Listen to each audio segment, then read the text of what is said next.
మహారాష్ట్రలో పవన్ కళ్యాణ్ ప్రభంజనం కొనసాగిందా? భారీ ఆధిక్యతతో మహా ఎన్నికలలో సునామీ సృష్టించిన మహాయుతి కూటమికి పవన్ కళ్యాణ్ మరింత బలాన్ని చేకూర్చారా? పవన్ ప్రచారంతో అంచనాలన్నీ తారుమారైపోయాయా? ఇప్పటికే కాంగ్రెస్ హటావో దేశ్ బచావో నినాదంతో చాలా కాలం నుండి రాజకీయ చదరంగంలో పోరాడుతున్న పవన్ కాంగ్రెస్ను దాని మిత్రపక్షాలను గట్టి దెబ్బ కొడుతున్నారా? మహారాష్ట్ర ఎన్నికల జోరుతో భవిష్యత్తులో ఎన్డీఏకు పవన్ స్టార్ క్యాంపెయినర్గా అవతరించనున్నారా? పవన్కు పెద్దపీట వేస్తున్న కమలనాథన్ మధ్యలో అసలు ఏముంది?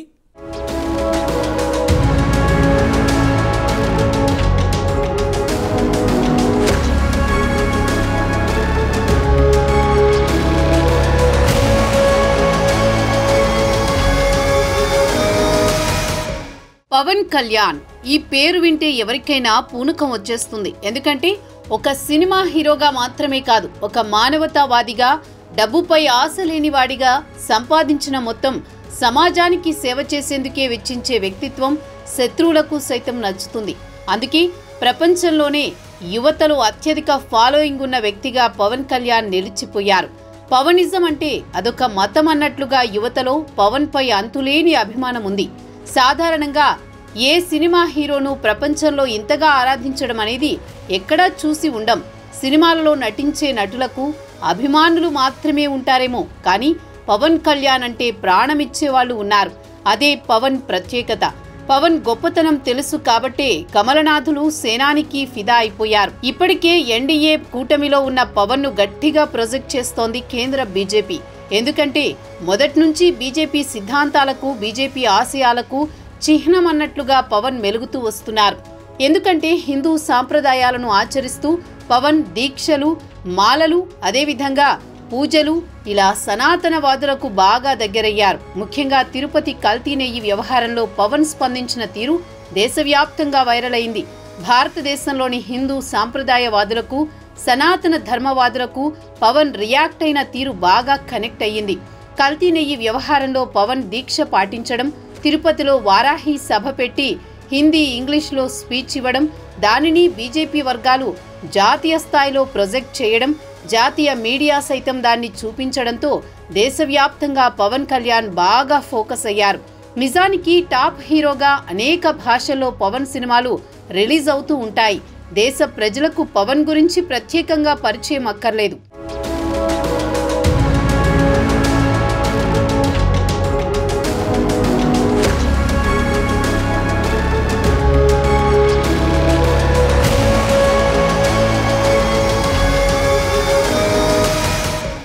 దేశవ్యాప్తంగా పరిచయం అక్కర్లేని పేరు పవన్ కళ్యాణ్. అయితే అభిమానుల విషయానికి సంబంధించి అదలా ఉంచితే ఇటు సనాతన ధర్మవాదిగా దేశంలో ఉన్న హిందూవాదులకు పవన్ కళ్యాణ్ బాగా కనెక్ట్ అయ్యారు. అందుకే బీజేపీ కూడా ఆయన సేవలను దేశవ్యాప్తంగా వాడుకోవాలని భావిస్తున్నట్లు రాజకీయ వర్గాల్లో ప్రచారం జరుగుతోంది. ముఖ్యంగా తాజా మహారాష్ట్ర ఎన్నికల్లో పవన్ కళ్యాణ్ తో ప్రచారం చేయించింది బీజేపీ అధిష్టానం. తెలుగు రాష్ట్రాల నుంచి సెటిల్ అయిన వాళ్ళు మహారాష్ట్రలో ఎక్కువ మంది ఉంటారు. ముఖ్యంగా తెలంగాణకు చెందిన తెలుగు వాళ్ళు మహారాష్ట్రలోని ఆయా నియోజకవర్గాల్లో అధిక సంఖ్యలో ఉన్నారు. మొత్తంగా చూస్తే దాదాపు 25 నియోజకవర్గాల వరకు గెలుపోటములను శాసించే స్థాయిలో తెలుగువారు మహారాష్ట్రలో పాతుకుపోయారు. అయితే ఒక్క తెలుగువారు మాత్రమే కాకుండా మహారాష్ట్రలో హిందూ జనాభా ఎక్కువ. అంతేకాదు దేశంలోని పెద్ద రాష్ట్రాలలో మహారాష్ట్ర కూడా ఒకటి. అయితే సనాతన ధర్మ పరిరక్షకుడిగా ఫోకస్ అయిన పవన్ ప్రచారం చేస్తే మహారాష్ట్రలో ఇక తిరుగుండదని భావించింది బీజేపీ అధిష్టానం. పవన్ కళ్యాణ్ ను ప్రచార బరిలో దింపింది. ఏపీ ఎన్నికల్లో 21కి 21 స్థానాలను సాధించి 100% స్ట్రైక్ రేట్తో దేశంలోనే సంచలనం సృష్టించిన పవన్ మహారాష్ట్రలో చేసిన ప్రచారంతో అక్కడి రాజకీయ సమీకరణాలే మారిపోయాయి.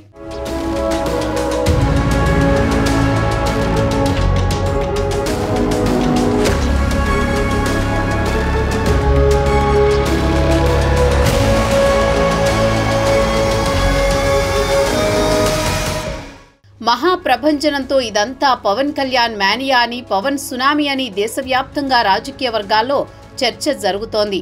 మహారాష్ట్రలోని ప్రభంజనంతో ఎన్డీఏ కూటమిలో పవన్ పరపతి అమాంతం పెరిగిపోయింది. కొన్ని నెలల క్రితం జరిగిన ఆంధ్రప్రదేశ్ అసెంబ్లీ ఎన్నికల్లో తెలుగుదేశం, జనసేన, బీజేపీ కూటమి ఎంతటి విజయాన్ని నమోదు చేసిందో దేశం మొత్తం చూసింది. జనసేన అధినేత పవన్ కళ్యాణ్ కూటమి విజయంలో కీలక పాత్ర పోషించారు అని చెప్పడంలో ఎలాంటి అతిశయోక్తి లేదు. ఏపీ ముఖ్యమంత్రి చంద్రబాబు నాయుడు స్వయంగా ఈ విషయాన్ని చెప్పడం విశేషం.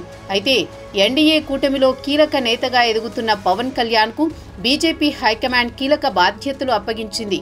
మహారాష్ట్ర అసెంబ్లీ ఎన్నికల్లో భాగంగా కొన్ని చోట్ల ప్రచారం నిర్వహించాలని బాధ్యతలు అప్పగించడంతో పవన్ కళ్యాణ్ మహారాష్ట్రకు వెళ్లి ప్రచారం చేశారు. పవన్ ప్రచార ర్యాలీలకు మహారాష్ట్రలో వేలాదిగా జనం తరలివచ్చారు.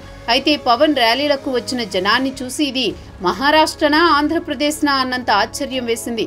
కొందరైతే ఇది గోదావరి జిల్లాలు కాదు, గోదారమ్మ పుట్టిన మహారాష్ట్ర గడ్డ, అక్కడ పవన్ సునామీ చూడండి అంటూ సోషల్ మీడియాలో పోస్టులు పెట్టారు.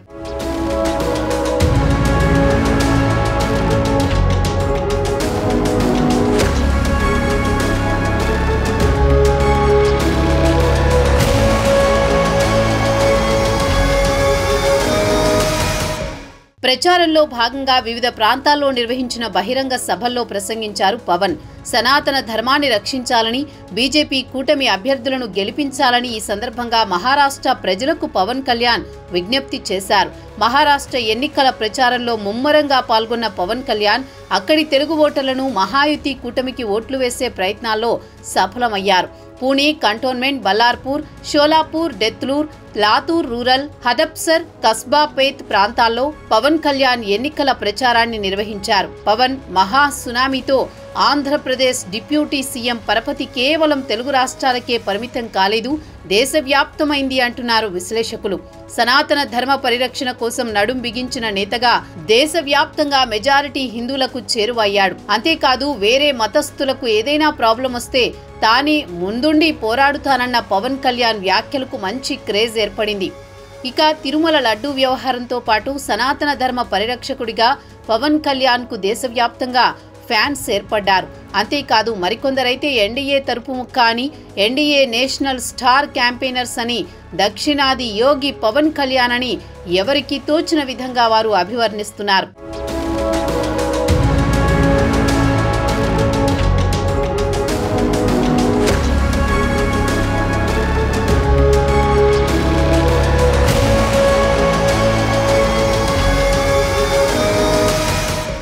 పవన్ కళ్యాణ్ తన ప్రచారంలో ప్రధానంగా మహారాష్ట్ర గడ్డ, ఛత్రపతి శివాజీ నేలగా అభివర్ణించారు.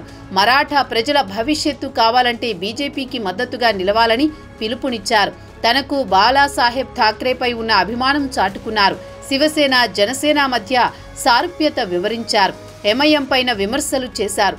కాంగ్రెస్ను టార్గెట్ చేశారు. ప్రధాని మోదీ నాయకత్వానికి మద్దతు ఇవ్వాలని కోరారు.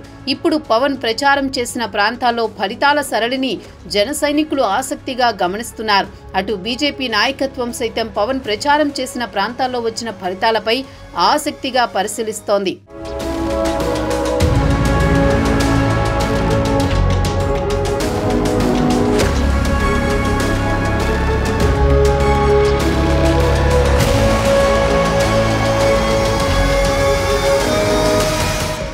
దేశవ్యాప్తంగా ఎన్నికల కోసం స్టార్ క్యాంపెయినర్లు, ప్రజాకర్షక నాయకులను ఉపయోగించుకోవడం జాతీయ పార్టీలకు ఆనవాయితీగా ఉంది. మహారాష్ట్రలో కూడా పవన్ కళ్యాణ్ను తురుపు ముక్కగా భావించి బీజేపీ పెద్దలు రంగంలోకి దించినట్టు తెలుస్తోంది. మహా సక్సెస్తో ఇకపై దేశవ్యాప్తంగా పవన్ కళ్యాణ్ సేవలను వాడుకోవడానికి బీజేపీ పెద్దలు తహతహలాడుతున్నారు. మహారాష్ట్రలో పవన్ ప్రచారం చేసిన ప్రతి చోట పెద్ద ఎత్తున జనం హాజరయ్యారు.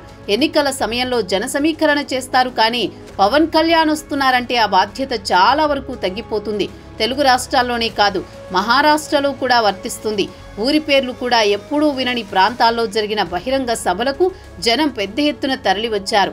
పవన్ కళ్యాణ్ అక్కడి ప్రజల్ని ఆకట్టుకునేలా ప్రసంగాలు చేశారు. తన ప్రసంగాల్లో హిందుత్వవాదానికే ప్రాధాన్యమిచ్చారు పవన్. ఓవైసీ ఎప్పుడూ చేసిన ఓ హెచ్చరికను బయటకు తెచ్చి వార్నింగ్ ఇచ్చారు. హిందువులు కలిసికట్టుగా ఉండాలని పిలుపునిచ్చారు. పవన్ ప్రచార శైలి బీజేపీ నేతలు కోరుకున్నట్లుగా ఉండడం కలిసొచ్చింది. ఏదేమైనా మహా సక్సెస్తో పవన్కు మహారాష్ట్రలో ఉన్న క్రేజ్ మాత్రం అందరికీ తెలిసొచ్చింది.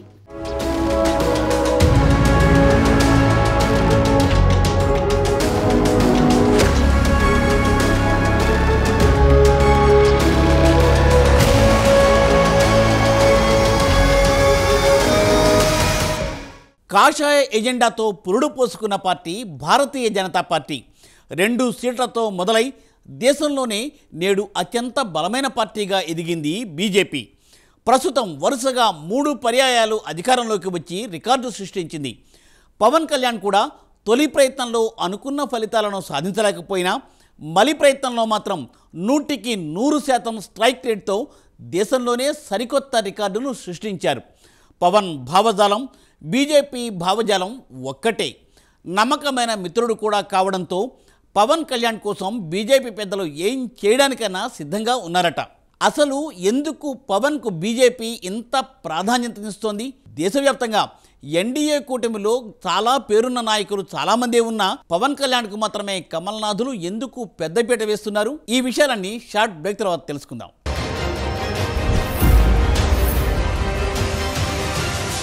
పవన్ అంటే వ్యక్తి కాదు, తుఫాన్ అని మోదీ గతంలో కీర్తించిన సంగతి తెలిసిందే. ఎన్డీఏలో చాలా మిత్రపక్షాలున్న సేనానికి మాత్రమే మోదీ ఇంత ప్రాధాన్యతను ఎందుకు ఇస్తున్నారు? అసలు ఏంటి పవన్ కళ్యాణ్ గొప్ప? ఎందుకు కమల్నాథులకు ఆయనపై అంత నమ్మకం?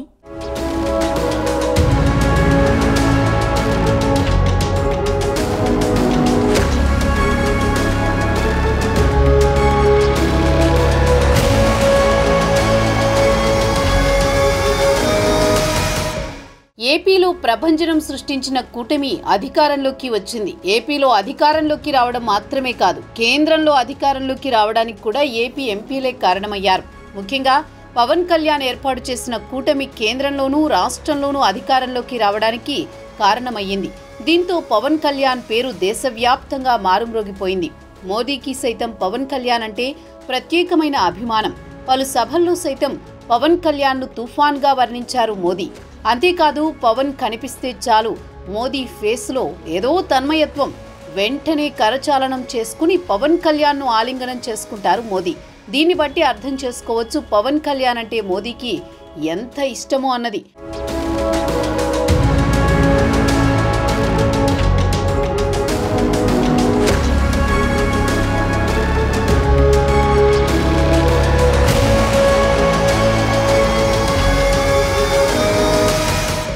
పవన్ కు కూడా మోదీ అంటే చాలా గౌరవం. ఎన్నో సభల్లో మోదీపై పొగడ్తల వర్షం కురిపిస్తూ ఉంటారు పవన్.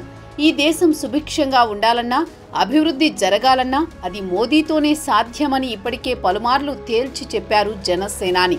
ఇలా పవన్ కళ్యాణ్ మోదీల బంధం ఏ విధంగా కొనసాగుతుందో ప్రత్యేకించి చెప్పక్కర్లేదు. నమ్మకమైన మిత్రుడు కావడంతో పవన్ కళ్యాణ్తో ప్రయాణం చేయాలి అన్నది బీజేపీ పెద్దల భావనగా తెలుస్తోంది. అందుకే సేనానిని జాతీయ స్థాయిలో ప్రమోట్ చేసేందుకు ఇప్పటికే కమలనాథులు ఆ దిశగా అడుగులు కూడా వేశారు. మహారాష్ట్రలో ఎన్నికల్లో పవన్ కళ్యాణ్ చేసిన ప్రచారంతో అక్కడ పొలిటికల్ ఈక్వేషన్లు మారిపోయి బ్లాక్ బస్టర్ విజయం దక్కింది. ఇంకోవైపు సనాతన ధర్మ పరిరక్షణ అంటూ పవన్ కళ్యాణ్ ఎత్తుకున్న నినాదాన్ని జాతీయ స్థాయిలో ప్రమోట్ చేయడంలో బీజేపీ సక్సెస్ అయ్యింది.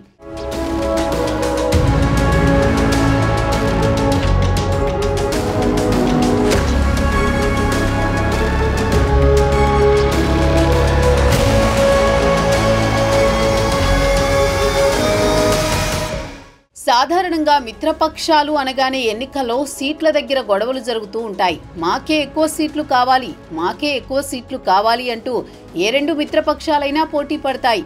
కానీ ఇక్కడ పవన్ కళ్యాణ్ మిత్రపక్షం కోసం తాను తగ్గడం అన్నది బీజేపీ పెద్దలను బాగా ఆకర్షించింది. తొలుత 24 సీట్లు తీసుకున్న పవన్ కళ్యాణ్ ఆ తర్వాత బీజేపీని పొత్తులోకి తీసుకురావడానికి వారి కోసం 3 సీట్లు త్యాగం చేసిన సంగతి అందరికీ తెలిసిందే. దీంతో నమ్మకమైన మిత్రుడు అంటే ఇలా ఉండాలి కదా అని బీజేపీ అధిష్టానం భావించింది. ఇట్లాంటి నమ్మకమైన మిత్రుడితో ప్రయాణం సాగిస్తే పొలిటికల్గా ఫ్యూచర్ ఉంటుంది అన్నది కమలనాథుల ఆలోచనగా తెలుస్తోంది.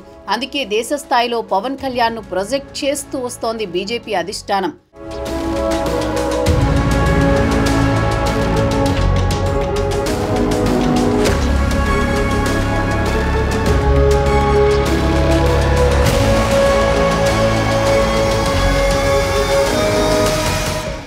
మోదీ ముందు నుంచి పవన్ కు తగిన ప్రాధాన్యమిస్తూనే ఉన్నారు. ఏపీ వచ్చినప్పుడల్లా ఆయన పవన్ కళ్యాణ్ కు తగిన ఎలివేషన్లు ఇస్తుంటారు. పవన్ క్రేజ్ ని దేశవ్యాప్తంగా వాడుకోవాలన్నది మోదీ ఆలోచన. మహారాష్ట్ర ఎన్నికల్లో పవన్ ని రంగంలోకి దించడానికి కారణం అదే. బీజేపీకి పవన్ ను బ్రాండ్ అంబాసిడర్ గా మార్చే ప్రయత్నంలో మోదీ ఓ రకంగా సక్సెస్ అయ్యారు. త్వరలో రాబోయే ఎన్నికల్లో కూడా బీజేపీ తరపున ప్రచారం కోసం పవన్ ని రంగంలోకి దింపే ఆలోచన ఆయనకు ఉంది. ఇప్పటికైతే మహారాష్ట్ర ఎన్నికల్లో పవన్ తన మేనియా చూపించగలిగాడు. ఆంధ్రాలో ఎలాగైతే 100% స్ట్రైక్ రేట్తో జనసేనాని గెలిపించాడో అలాగే మహారాష్ట్రలోనూ తాను ప్రచారం చేసిన ప్రతి చోట బీజేపీ జెండా ఎగరేసేలా చేశారు పవన్.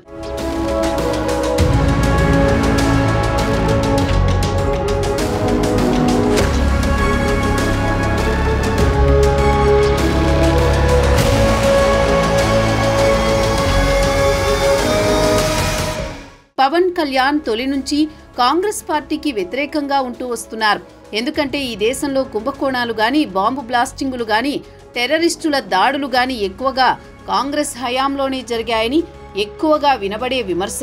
వాటన్నింటినీ అరికట్టగలిగేది, నివారించగలిగేది బీజేపీ మాత్రమేనని పవన్ కళ్యాణ్ గట్టి విశ్వాసం. ఇప్పటికే గతంలో అనేక స్పీచ్లు బీజేపీ గొప్పతనం గురించి పవన్ పొగిడారు. ఈ దేశాన్ని అన్ని విధాలుగా కాపాడగలిగేది, రక్షించగలిగేది బలమైన నాయకత్వం మాత్రమేనని, అది బీజేపీ అయితేనే సాధ్యమని పవన్ గతంలోనే చెప్పుకొచ్చారు. ముఖ్యంగా నరేంద్ర మోదీ గురించి పదే పదే పొగిడారు. మోదీ నాయకత్వంలో ఈ దేశం సుభిక్షంగా ఉంటుందని భావించినట్లుగా పవన్ స్పీచ్లు ఉంటాయి.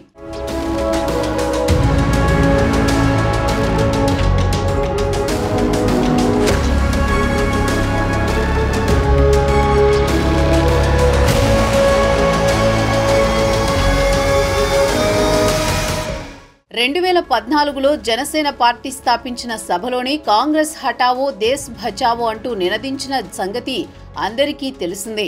పవన్ కళ్యాణ్ రాజకీయాల్లోకి వచ్చిన తర్వాత ఎలాంటి పదవిని ఆశించలేదు. నిజానికి ఆయన తలుచుకుంటే పదవులు వాటంతటవే వస్తాయి. కానీ ప్రజా సంక్షేమమే ముఖ్యమంటూ పవన్ రాజకీయాలు సాగించారు. ప్రస్తుతం ఏపీ అసెంబ్లీలో సభ్యుడిగా, మంత్రిగా పవన్ ఉన్నప్పటికీ రాజకీయంగా ఆయన స్థాయి జాతీయ స్థాయికి చేరుకుంది. అయితే గత సార్వత్రిక ఎన్నికల్లోనే పవన్ ను ఎంపీగా పోటీ చేయించి జాతీయ రాజకీయాల్లోకి తీసుకురావాలి అన్నది మోదీ ఆలోచన. అయితే పవన్ అసెంబ్లీకి పోటీ చేశారు. నిజానికి ఎంపీగా పోటీ చేస్తున్నట్లయితే నేడు కేంద్ర స్థాయిలో మంత్రిగా పవన్ కీలకమైన స్థానంలో ఉండేవారు అనడంలో ఎలాంటి అతిశయోక్తి లేదు. అయితే పదవులను ఏనాడు ఆశించని పవన్ రాష్ట్రంలో నాడు పాలన సాగించిన వైసీపీ అరాచకాలను అణచి ఆంధ్రప్రదేశ్లో ప్రజాపాలన స్థాపించాలి అనే లక్ష్యంతో తాను ఏపీ అసెంబ్లీకి పోటీ చేస్తేనే ఆ ఇంపాక్ట్ బలంగా ఉంటుందని, తద్వారా వైసీపీని గద్దెదించవచ్చు అనే ఆలోచనతో ఏపీ అసెంబ్లీకి పోటీ చేశారు.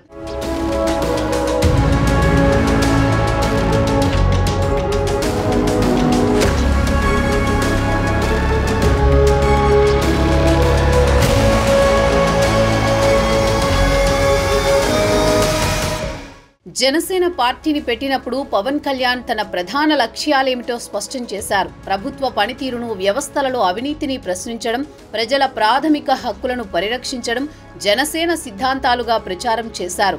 భిన్న కులాలతో కలివిడిగా ఉండడం, మత వివక్ష లేని రాజకీయాలు, భాషా వైవిధ్యాన్ని గౌరవించడం, తెలుగు ప్రజల సంప్రదాయాలు, సంస్కృతిని కాపాడడం, ప్రాంతీయ ఆకాంక్షలకు అనుగుణంగా జాతీయవాదం, అవినీతిపై అలుపెరగని పోరాటం, పర్యావరణాన్ని పరిరక్షించడం తన ధ్యేయాలుగా చెప్పుకునే ఆయనకు పెద్దగా వ్యక్తిగత ఆశలేమీ లేవు. దేశం బాగుండాలి, ప్రజలు బాగుండాలి అనే ఆశయం తప్ప. ఇదే విషయం పవన్ సన్నిహితులు గర్వంగా చెబుతుంటారు.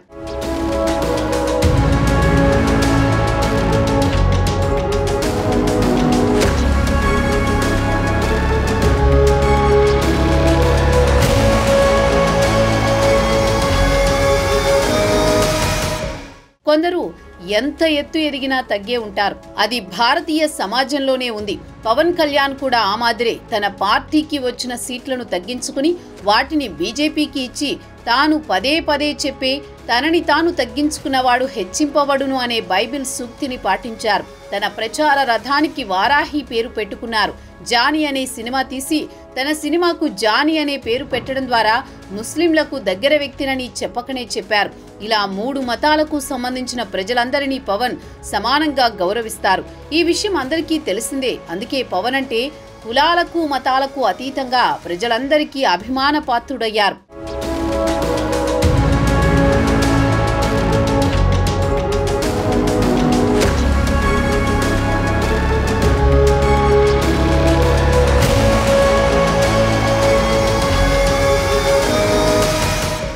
ఒక ముక్కలో చెప్పాలి అంటే బీజేపీకి కావలసిన అన్ని లక్షణాలు పవన్లో పుష్కలంగా ఉన్నాయి. మిత్రపక్షం ఉంటే నమ్మకానికి మారుపేరుగా ఉండాలి.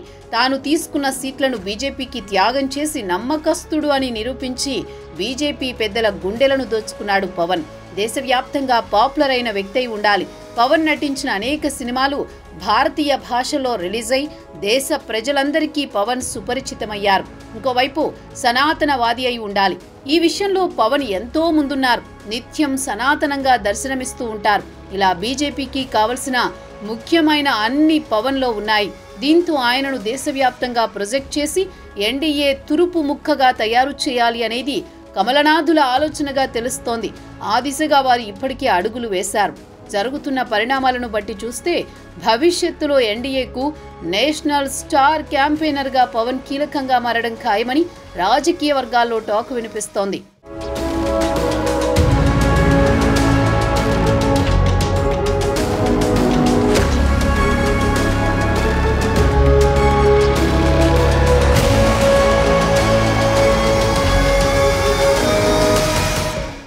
రాజకీయాల్లోకి చాలామంది వచ్చారు, వెళ్ళారు. కానీ ప్రజానాయకులు అనిపించుకున్న వారిని వేళ్లపై లెక్కటొచ్చు.